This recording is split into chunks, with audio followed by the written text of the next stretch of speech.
It is one of the most asked questions at our Splash Media social media boot camps for CEOs. Can social media help with business-to-business companies? How do Facebook, Twitter, and other platforms bring value to small and medium-sized businesses? Joining us now to talk about that is Paul Slack. He's Splash Media principal and co-founder, and is one of our social media boot camp leads. Thanks so much for your time. We appreciate it. You bet. So take me back to the time before social media came along and how business-to-business companies did business. Give me the before and after here. Well, you know, it's interesting that you bring that up, Renee, because absolutely we hear that question all the time at our boot camps. And one little known fact about Splash Media is we really got our start in B2B. When we got our business started in 2000, we were specifically focused on helping at that time B2B companies really leverage the internet to grow sales for their companies. You know, and if we go back even farther than that, we can think about kind of the late 90s, mid to late 90s. And, you know, the B2B world was kind of late bloomers, if you will. The B2C world had kind of embraced internet marketing and the web, and B2B was still trying to figure out what it was all about. And that's really why we started our business, is to really help them understand that the internet is really just all about helping buyers and potential customers engage and learn more about how to solve problems and how to find products and services that meet whatever their needs are. And so, you know, if we think about the 90s, mid to late 90s, it was really important for B2B companies to have websites, you know, and it was real important, you know, probably around that time, people were knocking on their door saying, hey, you've really got to get a website, and it's really, you got to get that domain, that's www.yourcompanyname.com, you know, and if we just fast forward to today, it's almost as important for them to have that real estate, facebook.com/their company name. Well, let's talk a little bit about that. What does Facebook, which so far in the public perception has been all about consumers, all about hooking up friends and telling people what's going on in their lives, how is that transferable to the B2B world? You know, that's another big question that we get quite a bit is, you know, Facebook, and how does that really relate to my business? And, you know, we went back just a year ago, I'd probably say not very much. But in the last year, we've seen such a wide adoption of Facebook, over 500 million users today. And, you know, unofficially, I think it's over 600 million users. Facebook continues to add very interesting capabilities for businesses in the way that they communicate with their customers on Facebook. For example, a company that has a Facebook profile today can actually engage and talk to other Facebook profiles through Facebook as the brand. So it's not a person that works for a company, but it's XYZ company talking to a person on their Facebook page as XYZ company.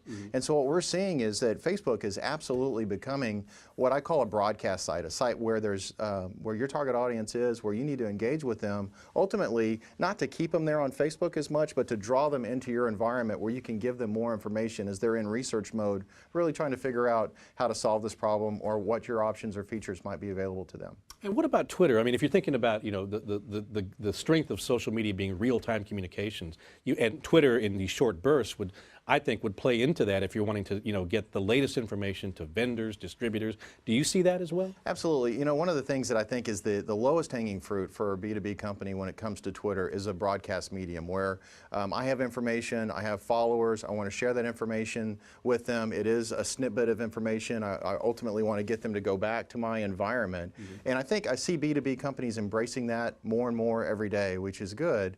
The thing that I think most B2B companies haven't really figured out yet with Twitter, which is a huge opportunity for them, is the listening part, is to actually go in and do searches in Twitter with key phrases that they think their potential customers might type into a site like Google, for example, to learn about things and to actually engage directly with them. So if somebody tweets, hey, does anybody know a good software accounting package for small and medium-sized businesses, it's absolutely possible today for a B2B company to respond or reply directly to that person and say, you bet, and I've got an interesting evaluation or comparison matrix over on my blog, come check it out. Okay. And so B2B companies are engaging, but they're not listening to find opportunity. Okay, and you said the B word, blog. Tell me real quickly how the blogs for these companies figure into their strategies with social media. You know, one of the things that we say at our boot camp is that your blog really becomes central command of all your social media content, that all these other sites like Twitter and Facebook and LinkedIn are really just sites designed to lure people from those environments ultimately to your blog, and that's where you give them the extended story, the full story, if you will, and you give them an opportunity to engage with you at a deeper level.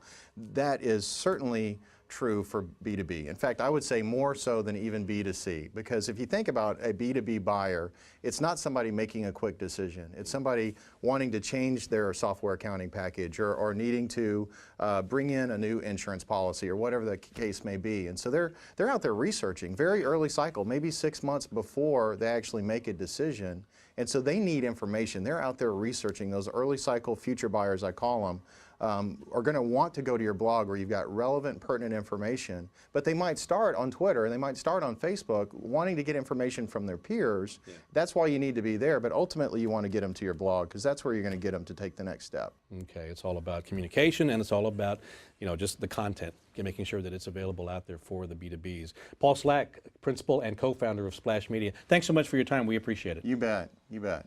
For Splash Media, I'm Renee San Miguel.